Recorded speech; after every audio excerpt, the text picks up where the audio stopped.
On a different side of things. 16th on the series, coached by the great Simon Amor. The Brave Blossoms take the field as well. Can you just keep that for me?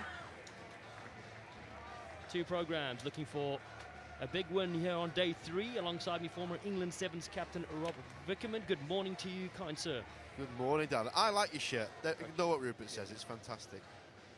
He hasn't got any style, so here we go. Japan, the previous results, Yep. dropping the 3 games.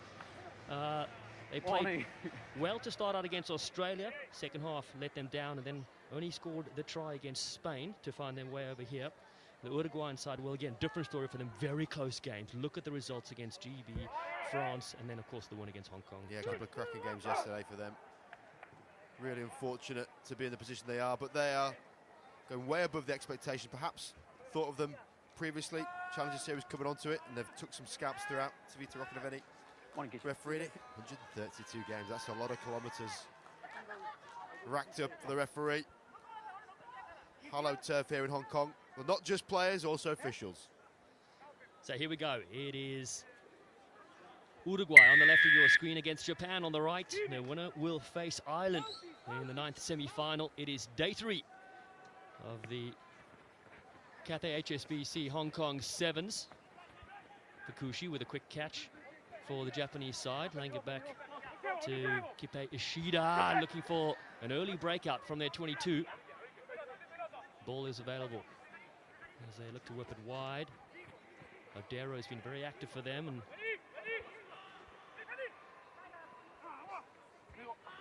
looking to recycle and move it along the chain to space on this near side for Japan. It's the big jump step, and slipping on the ground there was Yoshiyuga Koga. Oh, high one over the top, danger ball. The ball right near the uprights. Japan under all sorts of trouble as Mateo Viñals comes in for a big tackle, looking for that steal. Ferocious battle at the breakdown underneath their own uprights. Japan still have possession in the early stages of this game. It's the big bump as well, looking on the outside. Fukushi, it's a strong runner. He keeps his body in the field of play again. It's a little slippery and dewy underfoot, of course, and creating a bit of havoc with the hands as well. Ishida goes back, the 22-year-old. Third time with this movement. Still in the field, but knock on. Well, Japan with intent to really try and spread the ball. You mentioned about the dupe. Try and offset that with a little bit of handball wax to try and help them with their grip. And certainly with Simon Amor, one of the masters of passing as their coach. They've been spending a lot of time doing it. But it's that oppressive defence coming in from Uruguay. Closing down the space, committed tackles. No, you're saying something else. Himself. Many successful outings here in Hong Kong. Not quite gone the way for his team. Bind up, let's go. The Japanese point of view. No. Just make sure the hook. Uruguay now with a bit of ball in hand. Los Terros Sevens. A very dangerous outfit. Wait. Quarterfinalists in Cape Town. It was their best outing so far in this series. Across they whip it. Basso throws a dummy, stretching the legs on the outside, and will get the first try of the game. And that is confirmation. Bautista, Basso for Uruguay.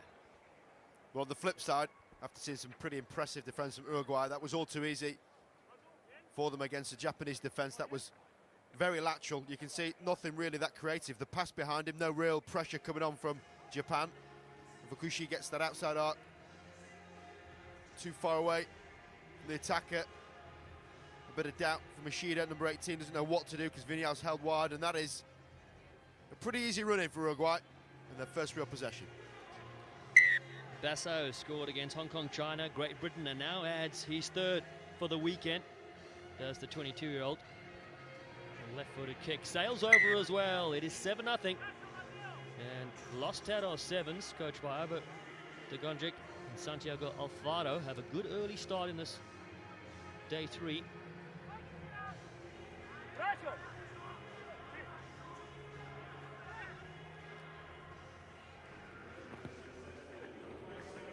Kick from Lijtenstein to the far side. Japan lift the pod.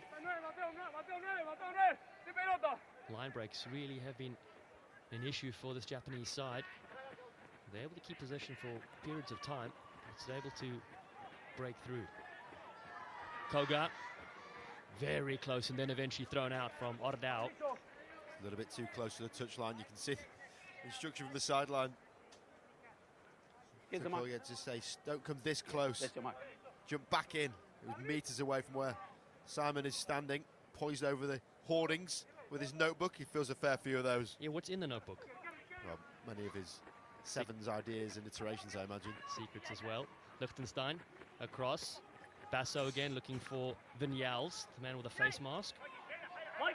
HSBC Dream Team as voted by the fans in Cape Town. He was outstanding in the Republic of South Africa.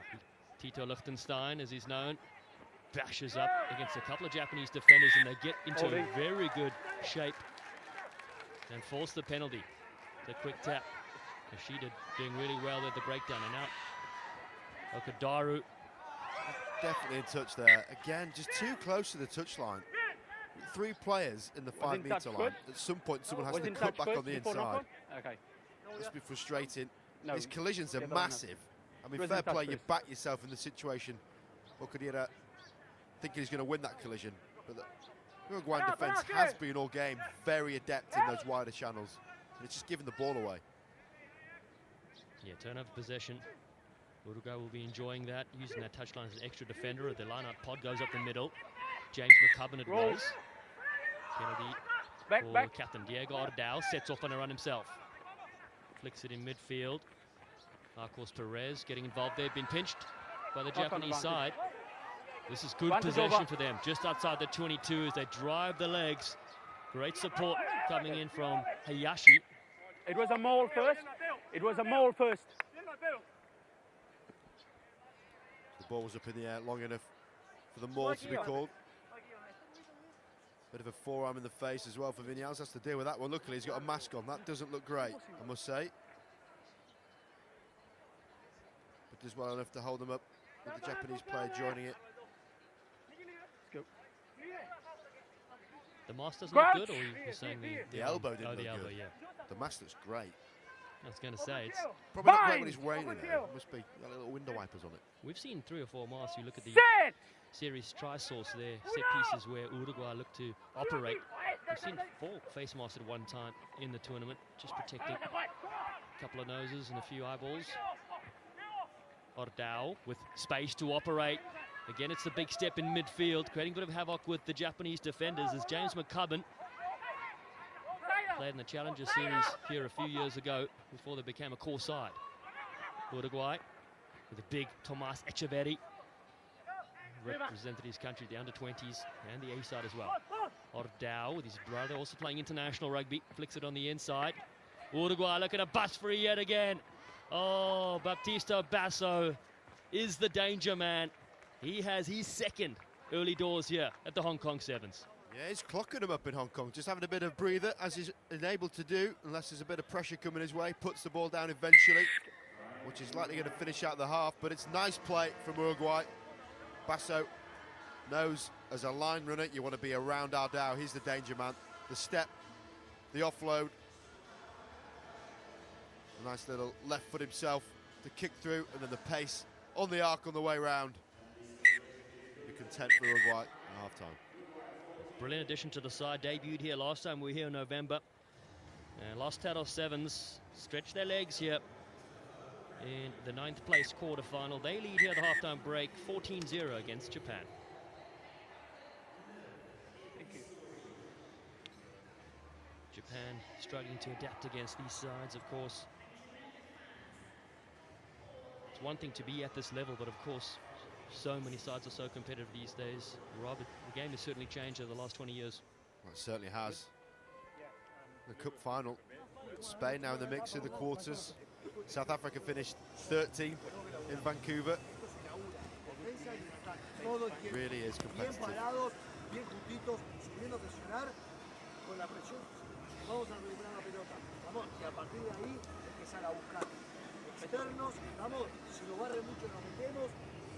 Contacto y Alemania empezar a conectar un poquito más.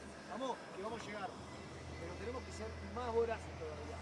Con mucho control de pelota. Mucho control de pelota. ¿Entienden lo que digo? Es así como se juega este partido. Vamos, teniéndolo bien cortito, bien cortito. Vamos, una cosa digo. ¿No se nos puede dar vuelta? Y de vuelta se nos miente. ¿Está? Laburemos sobre el punto flojo que tenemos. Está, laburar sobre la intensidad y no soltar la toalla. Escuchen, otra cosa. No corramos tanto chivo. O sea, cuando nos barren mucho nos metemos. Y a partir de ahí, Alemania. Vamos, ¿entiendes lo que digo? Y si gira un poquito el hombro, conectemos. ¿Vale? Pues lo que venimos hablando hace tiempo con los cambios. Vos. Mantengamos la intensidad, el nivel de agresividad. Vamos, Ale, vamos. Vení, Guille. Sí. Van a venir. Vamos, van a meter los morochos para adentro. Más duro en defensa. Cathay HSBC Hong Kong Sevens welcomes you wherever you're tuning in. Brilliant to have your company for this 3 days. Japan with Karevi on the field. Trail 14-0 against Uruguay. And an interesting game, of course. Lost Terror Sevens could easily be playing in the top 8. It's a game of small margins, Rob Vickerman. Well, it certainly is. I think the attack for Japan that was faltering slightly in that first half, it look very different now. With both Karevi just saw and Latinara Sojima on as well. That is a very different looking attacking line for Japan now. Second half in the 9th place quarter-final. Winner will face Ireland, who defeated Canada earlier this morning, 17-0. And Lijtenstein is met in the air with some contact, and there will be a sin bin.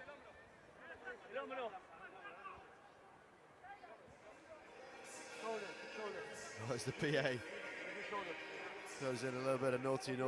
Got to be so careful in these situations. I mean, if a player has been lifted as well as that, you shouldn't be able to contest. I appreciate he's going for the ball, but any movement on Lijtenstein there could end up with, as we've seen, a very dramatic scenario. And luckily, and it is lucky, that Okadara is underneath him when he falls. Stand back on. In the air. Because that could have been his head landing square on the floor. We talk about welfare and player safety all the time. That is definitely something that is on the list to look at. End result is Japan will have that player short as Uruguay go for an attacking line out downfield. He's okay. Is Guillermo Lijtenstein, the 32-year-old. Been around the block since Las Vegas 2011. Played in a couple Rugby World Cups in the sevens game. He really has been instrumental for them. Ardao feeds him as Tito Lijtenstein goes on the outside. Felipe, Arcos, Perez, and nice ball over the top. Basso scored the first 2 and feeds it to Mateo Viñals for their 3rd. It's effective attack from Uruguay. A little bit of set piece, the rack move, creating an outside arc, which we saw in the first half was effective. The threat was enough for Hayashi to step in. And as they are one man down, the space will always be out wide. Viñals, he finds it. The masked hero Viñals played with the Peñarol rugby side, who now play in Super Rugby Americas. A brilliant competition engineered by World Rugby to have professional rugby, of course, all across the Americas. There's one team from the USA and the rest from South America. 21 points to nothing. Los Terror Sevens in charge of this game.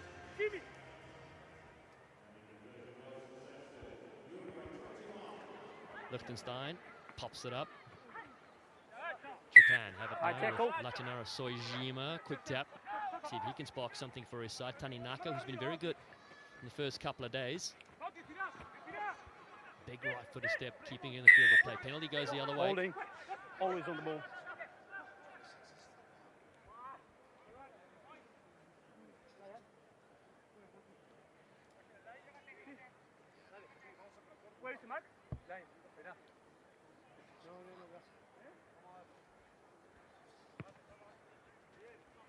I love watching Lijtenstein. He's so emotive, isn't he? He's got that South American passion riding through him.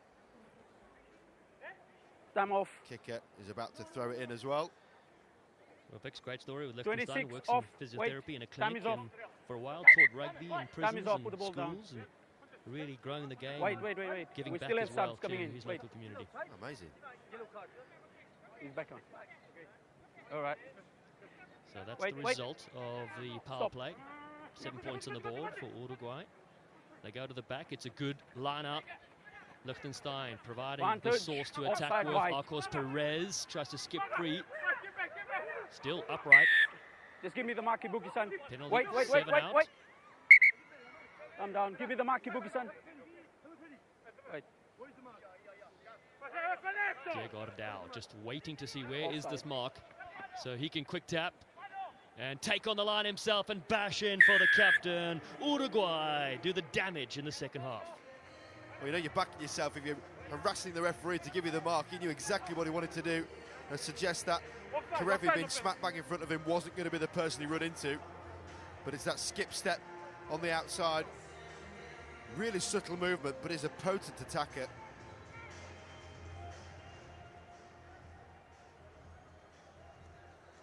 You know, his brother Manuel plays for Los Teros, the 15s side as well. So 28 points to nothing. Diego Ardao, the 27-year-old, graduated in August last year from the Medicine University.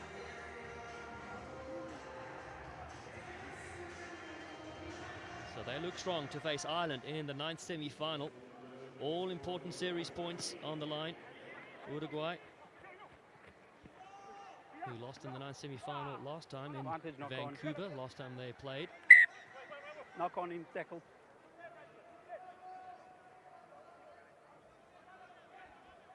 Well, I feel quite a while ago playing in Vancouver in the Dome as to the humid, slightly damp Hong Kong. And Vix, how important, of course, is it? They're in 11th right now. They definitely want to stay there, not play in any of those relegation battles. Yeah, that is something you definitely want to dodge. As with most leagues, see it in Premier League football often. Conversation around that relegation zone. If you're not in it, you don't have to join the conversation. Well, Spain are on their heels, and Spain are in the quarterfinals, are getting coming through the same tunnel. A lot more points from this tournament as well.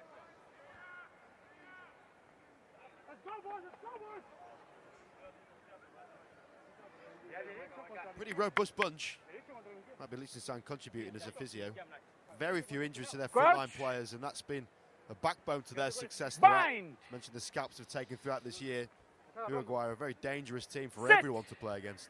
They really are. Koba Brazionis, his younger brother called Biko after Stephen Biko, the activist from South Africa. Foot down, both of you guys. Brazionis, I'll give you one more fact, Vickers. His mother was a hockey player for the national side as well.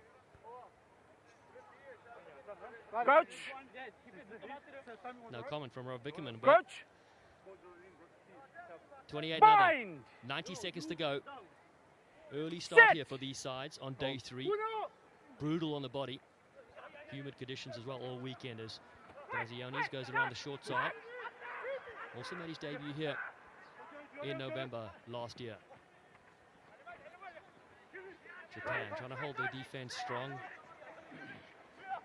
But up the middle they go again with James McCullum. Beautiful line and offload as well. Sebastian Schroeder scored on debut yesterday and gets another again at the famous Hong Kong Sevens. Oh, absolutely love this line. This is one for all the coaches out there watching. So hard to stop it. And it's McCubbin who pops the ball up. It's a big, strong carry. He's on the floor. It's almost like a blind offload, but he pops it off the floor. Look at that. Schroeder with the line, but this is the offload for me. Chances it back out that ruck, the breakdown. So hard to stop. Wonderful, Uruguay. Pleasing to the eye this morning. First ever event, 2 brilliant tries this weekend for Sebastian Schroeder. And 33 points to nothing. Japan can't get their hands on the board. Kick went over, 35 zip. Ignacio Álvarez is on the field, the 21-year-old. Turnover was good, but then you lost it forward. Do lose it forward.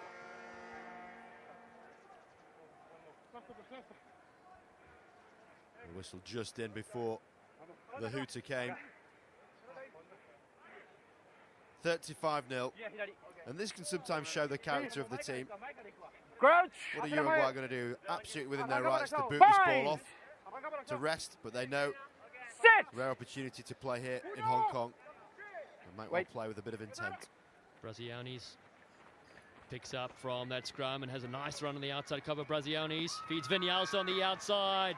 On the winger, flies in, punches the air. That'll seal the deal.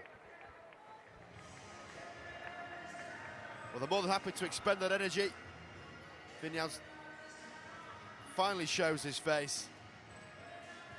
Unmasks himself after this nice little break. Brazionis with that check. Again, the Japanese defence so passive off their set piece.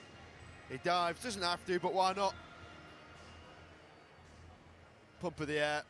That is very much job done for Uruguay. Chasm of difference in this game against Japan. Final whistle sounds. And it's a convincing win for Uruguay against Japan by 40 points to 0. Nice ball.